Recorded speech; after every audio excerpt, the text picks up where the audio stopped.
राजा जनक द्वारा स्वयंवर का आयोजन।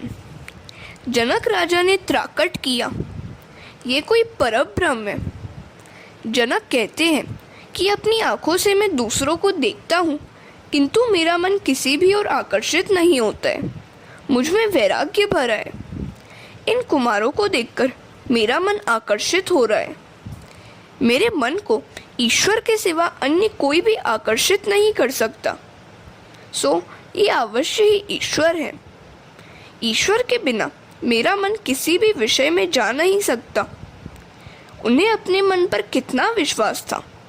जनक कहते हैं, सहज विराग रूप मन मोरा, थकित होत जिमि चंद्र चकोरा। सो ये राम ही है, ब्रह्म जो निगम नेति कही गावा। जनक राजा ने राम को पहचान लिया। उन्होंने कहा, ये ऋषि कुमार नहीं है, राजकुमार भी नहीं है। वेद जिसका वर्णन नेति नेति कहकर करता है, शंकर जिनका सदा सर्वदा चिंतन करते हैं, वहीं साक्षात परब्रह्म परमात्मा ये है। ये राम मेरे मन को खींच रहे हैं। सो लगता है कि ये ईश्वर ही है। यदि ये प्रभु नहीं होते तो मेरे मन को खींच नहीं पाते। कण्व मुनि के आश्रम में प्रथम मिलन के समय दुष्यंत ने शकुंतला से पूछा, कौन हो तुम? शकुंतला ने कहा, मैं महर्षि कण्व की कन्या हूँ। दुष्यंत ने कहा, तुम्हें देखकर मेरा मन चंचल हो गया है। वैसे तो मेरा मन पवित्र है। ब्राह्मण कन्या मेरे लिए माता समान है। तुम्हें देखकर मेरा मन चंचल हुआ है, अतः मैं मानता हूँ कि तुम मेरी जाति की हो। मेरा मन ही प्रमाण है इस बात का। प्रमाणम अंतःकरण्य प्रवृत्ति। अपने मन पर उसे कितना विश्वास था। शकुंतला ने कहा, आप पवित्र हैं, महान हैं। मेरे जनक हैं क्षत्रिय विश्वामित्र। कण्व ऋषि तो मेरे पालक पिता हैं। मैं क्षत्रिय कन्या ही हूँ। जनक राजा कहने लगे, आज तक मैं निराकार ब्रह्म का चिंतन करता था।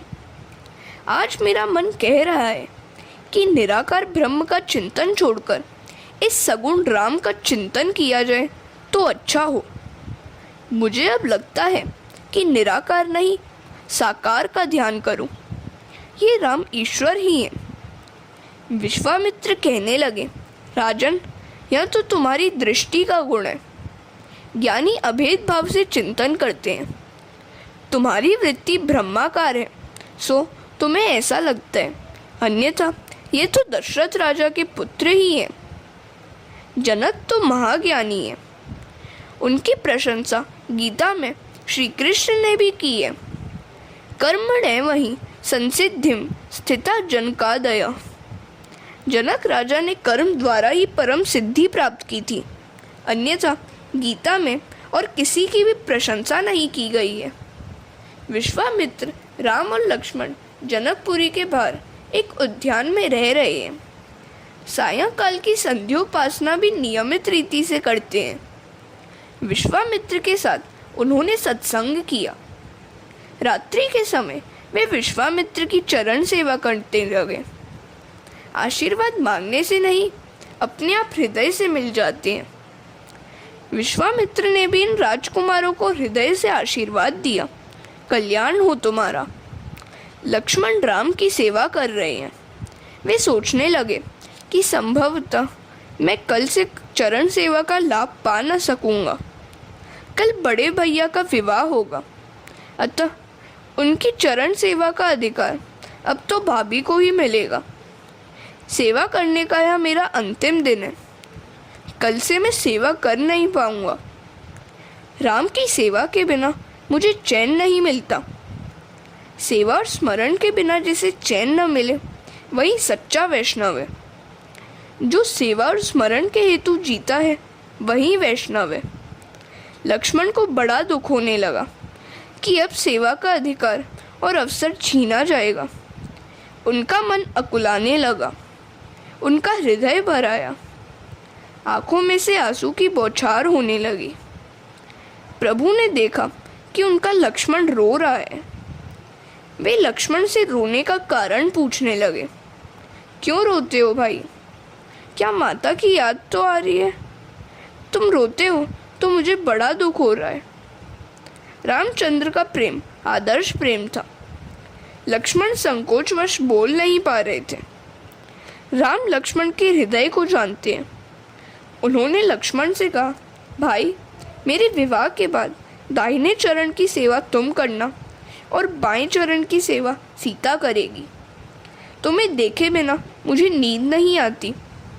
विवाह के बाद भी मैं तुम्हें नहीं छोड़ूंगा।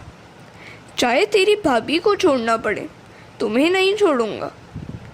राम सभी के अंतर्यामी हैं, किंतु लक्ष्मण तो राम के भी अंतर्यामी हैं। तो ऐसा था राम का बंधु प्रेम। दूसरे दिन प्रातःकाल हुआ तो लक्ष्मण जी सबसे पहले उठ गए। हरे कृष्णा। स्त्री का धर्म है कि पति के भोजन के पहले भोजन और शयन के पहले शयन न करे। यही धर्म सेवक का भी है। विश्वामित्र शालिग्राम की पूजा करते थे, सो राम लक्ष्मण को पूजा के लिए पुष्प, तुलसी दल आदि लेने के लिए उन्होंने उद्यान में भेजा। राम लक्ष्मण पुष्प और तुलसी दल एकत्र करने के लिए उद्यान में घूमने लगे। माली को चाचा कहकर पुकारा। माली ने पीछे देखा तो राम लक्ष्मण उसे बुला रहे थे। उसने कहा, मैं तो एक अधम सेवक हूँ। राम ने कहा, सेवक भले हो, किंतु आप हमसे बड़े हैं। राम की विनय से माली उन्हें बार बार नमन करने लगा। राम सभी को एक समान मानते थे, अतः उनके वनगमन में अयोध्या की समग्र प्रजा का अश्रुश्रावण कोई आश्चर्य की बात नहीं है। राम लक्ष्मण तुलसी को भी वंदन करते हैं। तुलसी की नित्य वंदना करने वाले को कभी बीमार नहीं होना पड़ता। प्रणाम किए बिना कभी तुलसी दल ना लो, उसे नाखून से मत तोड़ो। जब भी तुलसी दल चुनने का प्रसंग आए, उसे प्रणाम करके कहो कि ठाकुर जी के चरणारविंद में चढ़ाने के लिए चुनने की अनुमति दे। तुलसी तो राधा जी का अवतार है। सायंकाल के बाद तुलसी का स्पर्श न करो। स्त्री का धर्म है कि प्रतिदिन तुलसी और पार्वती की पूजा करे। ऐसा करने से सौभाग्य अखंडित रहता है। उसी समय उद्यान में सीता जी भी आई।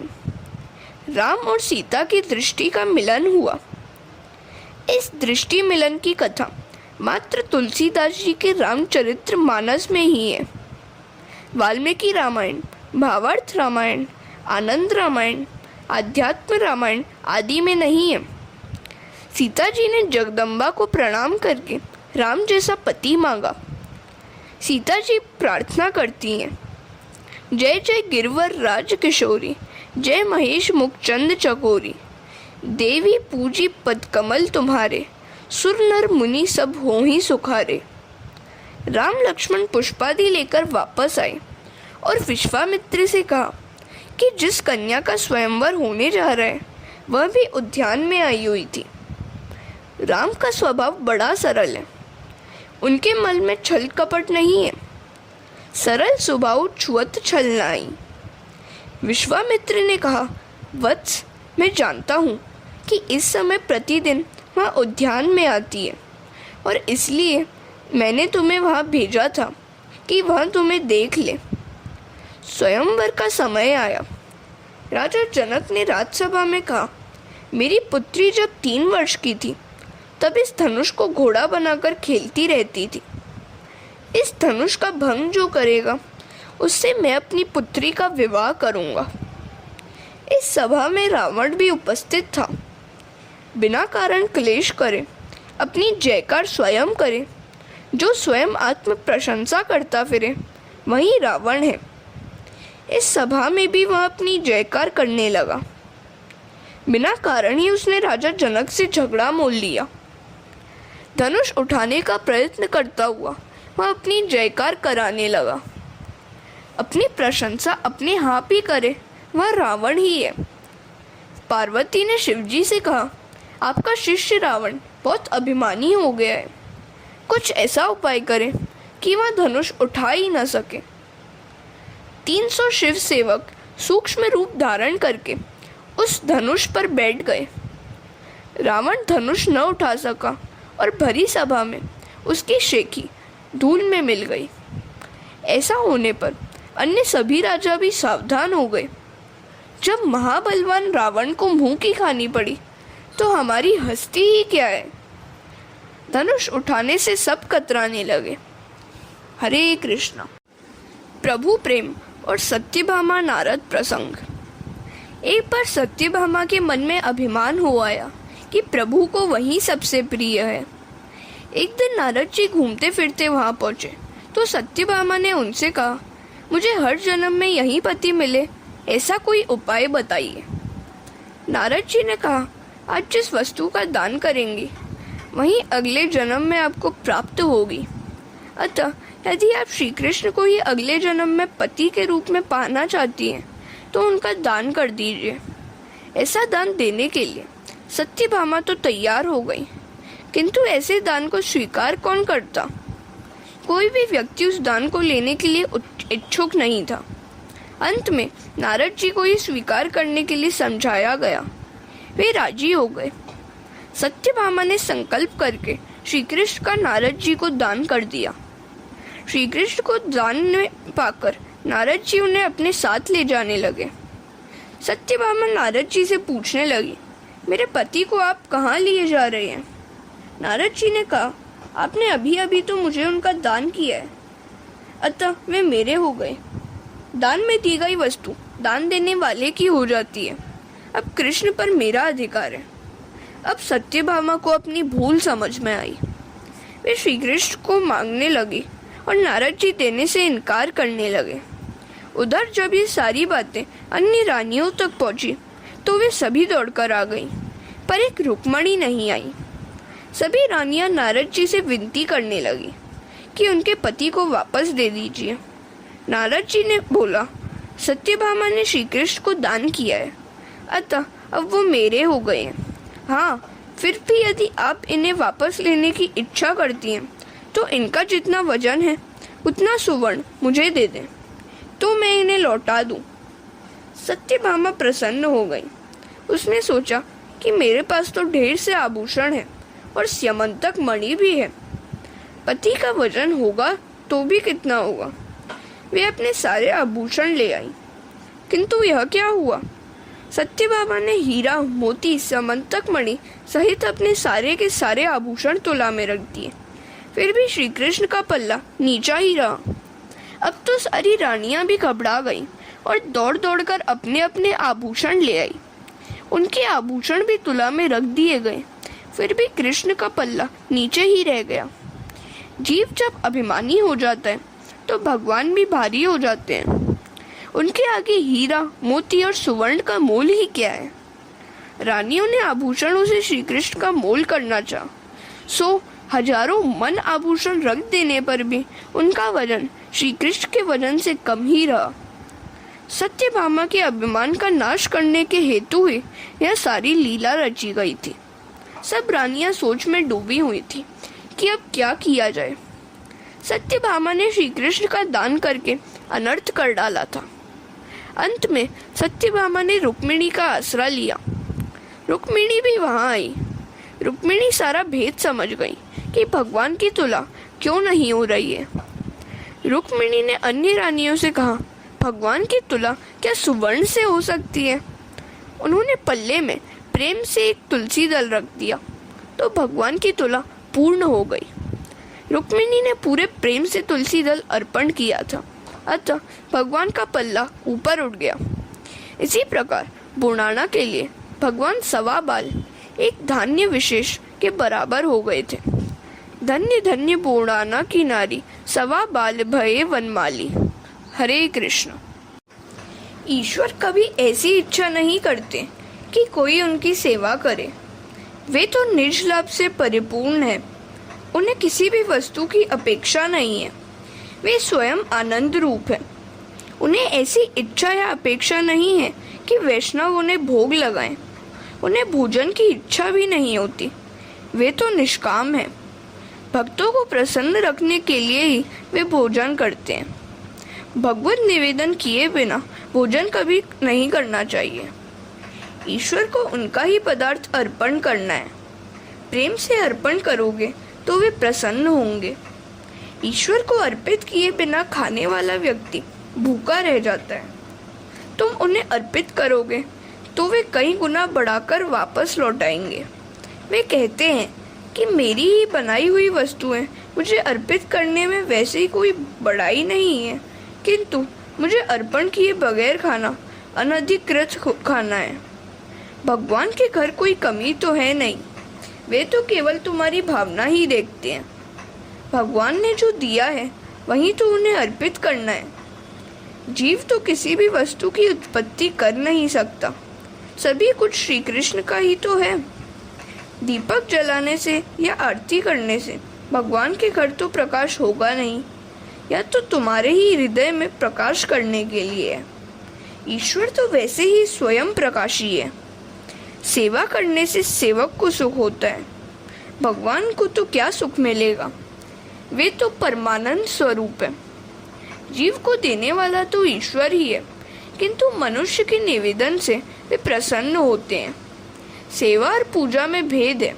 जहाँ प्रेम का प्राधान्य है वह सेवा है, और जहाँ वेद मंत्र की प्रधानता है वह पूजा है। पूजा करो तो प्रेम से करो, अन्यथा स्नेह आदि का समर्पण व्यर्थ ही रहेगा। हमारे वस्त्र कहीं बिगड़ न जाए, इस डर से कई लोग तो मंदिर में साष्टांग दंडवत प्रणाम भी नहीं करते। नर कपड़न को डरत है, नरक पड़न को नाही। जो कुछ भी है वह ईश्वर का ही तो है, केवल उन्हें ही अर्पित करना है। अर्पण करने की रीति से ही आपके मन की भावना का उन्हें पता लग जाएगा। दक्षिण में एक कथा प्रचलित है। किसी भी शुभ कार्य के आरंभ में विघ्न नाश के हेतु सर्वप्रथम गणपति की पूजा की जाती है। किसी एक गांव में एक गृहस्थ के घर विवाह का अवसर आया। ब्राह्मण ने देखा कि गणपति की मूर्ति है ही नहीं, अब क्या किया जाए। वह ज्ञानी था, उसने सोचा कि ईश्वर की प्रतिष्ठा प्रेम पूर्वक कहीं भी की जा सकती है। सुपारी में भी भगवान बसते ही है। उत्तम उत्तम वस्तु ठाकुर जी को अर्पित करना ही तो भक्ति है। अतः उस ब्राह्मण ने नैवेद्य के लिए रखे हुए गुड़ में से ही गणपति बना लिए। यजमान से पूजा कराई गई, धूप दीप आदि भी हो गया। अब नैवेद्य का समय आया। नैवेद्य में से तो गणपति बना लिए गए थे, अब क्या करें। तो उस विप्र महाराज ने गुड़ की उस गणपति मूर्ति में से ही थोड़ा सा गुड़ निकालकर नैवेद्य बना लिया। गुड़ाचा गणपति, गुड़ाचा नैवेद्य। गणपति भी गुड़ के और नैवेद्य भी गुड़ का ही। ऐसी पूजा से गणपति भी प्रसन्न हुए। उस यजमान का कार्य निर्विघ्न समाप्त हुआ। कार्य की भावना तो शुद्ध ही थी ना। महत्व वस्तु का नहीं, भावना का है। हरे कृष्णा। सद्भाव पूर्वक सेवा करोगे तो वह सेवा सफल होगी। सेवा करते समय रोंगटे खड़े हो जाएं, आंखों से अश्रुधारा बहने लगे तो समझो कि वही सच्ची सेवा है। सेवा मात्र क्रियात्मक ही नहीं, भावात्मक भी होनी चाहिए। सेवा करते हुए आनंद मिले वही सेवा है। जो भी करो प्रेम से करो। भगवान के लिए भोजन बनाओ, भगवान को अर्पित करने के बाद भोजन करो। साथ में प्रार्थना करो कि हे नाथ, आप तो विश्वंभर हैं, सभी के स्वामी हैं, आपको तो कौन खिला सकता है। तो भी यह पदार्थ मैं आपको अपने मन से अर्पण करता हूँ। जो ईश्वर का है वही तो उन्हें समर्पित करना है। यह जीव दूसरा कुछ तो लाएगा ही कहाँ से, केवल भावना का मूल्य है। परमात्मा तो परिपूर्ण है, उन्हें कोई अपेक्षा नहीं है, उन्हें किसी भी वस्तु की क्षुधा नहीं है। वे तो मात्र भावना के भूखे हैं। उन्हें तुम भाव से अर्पित करोगे तो वे उसका कई गुना अधिक बनाकर तुम्हें ही वापस देंगे। भक्ति मार्ग में भाव के बिना सिद्धि प्राप्त नहीं होगी। ज्ञान मार्ग में त्याग और वैराग्य आवश्यक है। पिता बालक को रुपया देता है, वह कभी वापस भी मांगता है। यदि बालक रुपया वापस नहीं देगा तो पिता को दुख होगा कि मैंने ही तो उसे दिया है, फिर भी यह नहीं लौटाता। पर यदि बालक रुपया वापस दे देगा तो पिता को हर्ष होगा। रुपया तो उसी का है, फिर भी वह रुपया पाकर उसे संतोष होता है। ईश्वर जीव मात्र के पिता हैं। उन्होंने हमें जो कुछ दिया है वही तो हमें उन्हें देना है। प्रतिज्ञा करो कि ठाकुर जी को अर्पित किए बिना कुछ भी नहीं खाओगे। कई बार ऐसा भी देखने में आता है कि घर के सारे लोग भोजन के लिए कहीं बाहर जा रहे हैं तो भगवान को मात्र दूध ही दे देते हैं और कहते हैं, नाथ दूध ही पी लीजिए, आज हम तो मोहन थाल खाने जा रहे हैं। पर यह कोई अच्छी बात नहीं है। चाहे सारे घर में कोई भी भोजन नहीं करने वाला हो, फिर भी भगवान के लिए सभी कुछ बनाना ही चाहिए। कथा सुनकर यदि कोई शुभ संकल्प नहीं किया जाता तो श्रोता का सुनना और वक्ता का कहना दोनों निरर्थक ही होता है। कथा सुनकर उसे हृदय में रखो। किसी भी स्वरूप की मूर्ति की स्थापना करके उसकी प्रेम और भावपूर्वक सेवा करो। चित्त स्वरूप की अपेक्षा मूर्ति स्वरूप अधिक अच्छा है। सेवा करते समय मन में ऐसा ही भाव रहना चाहिए कि यह साक्षात परमात्मा ही है। सेवा के आरंभ में ध्यान करो, संपत्ति के अनुसार खर्च भी करो। सुंदर सिंहासन बनाओ। ध्यान से भावना करो कि भगवान वैकुंठ से इधर आ रहे हैं और मेरे घर के सेव्य स्वरूप में प्रविष्ट हो रहे हैं। सेवा करते समय किसी भी व्यक्ति के साथ बातचीत मत करो, उसे भी नमस्कार ही कर लेना। न तो कोई परमात्मा से श्रेष्ठ है और न कोई परमात्मा के समान ही है। सेव्य में मन को लगाए रखना ही सेवा है। तुम अपने शरीर से जैसा प्रेम रखते हो वैसा ही प्रेम ठाकुर जी के स्वरूप में भी रखो। परमात्मा के अनंत उपकार हैं। सदा यही सोचो कि मेरे कई बार प्रभु ने ही रक्षा की है। मैं भगवान का सेवक हूँ, दासानुदास हूँ, मैं तुम्हारा हूँ। सेवा में दास्य भाव मुख्य है। दास्य भाव से हृदय शीघ्र ही नम्र बन जाता है। सेवा में दास्य के आने से हृदय पिघलता है। कृष्ण सेवा में जब तक हृदय पिघलता नहीं है तब तक सेवा सफल नहीं हो सकती। दास्य भाव के बिना सेवा नहीं फलती। सेवा स्नेह और समर्पण भाव से करो। जब तक मूर्ति के प्रति भगवत भाव न जागे तब तक प्रत्येक पदार्थ के प्रति भी ईश्वर भाव नहीं जागेगा। सेवा करते समय लक्ष्य में वही रहे कि यह तो प्रत्यक्ष ईश्वर ही है। जिस दिन तुमसे कोई पाप हो गया होगा उस दिन सेवा करते समय प्रभु अप्रसन्न से लगेंगे। जीव पाप करता है तो उन्हें दुख होता है, कष्ट होता है। अतः शुद्ध होकर सेवा करो। जब तक मन मलिन होगा तब तक आनंद की प्राप्ति नहीं होगी। मन से मलिनता दूर करो। प्रभु सेवा में भावना और अटलता कैसी होनी चाहिए, इस विषय में नामदेव महाराज का एक जीवन प्रसंग द्रष्टव्य है। हरे कृष्णा।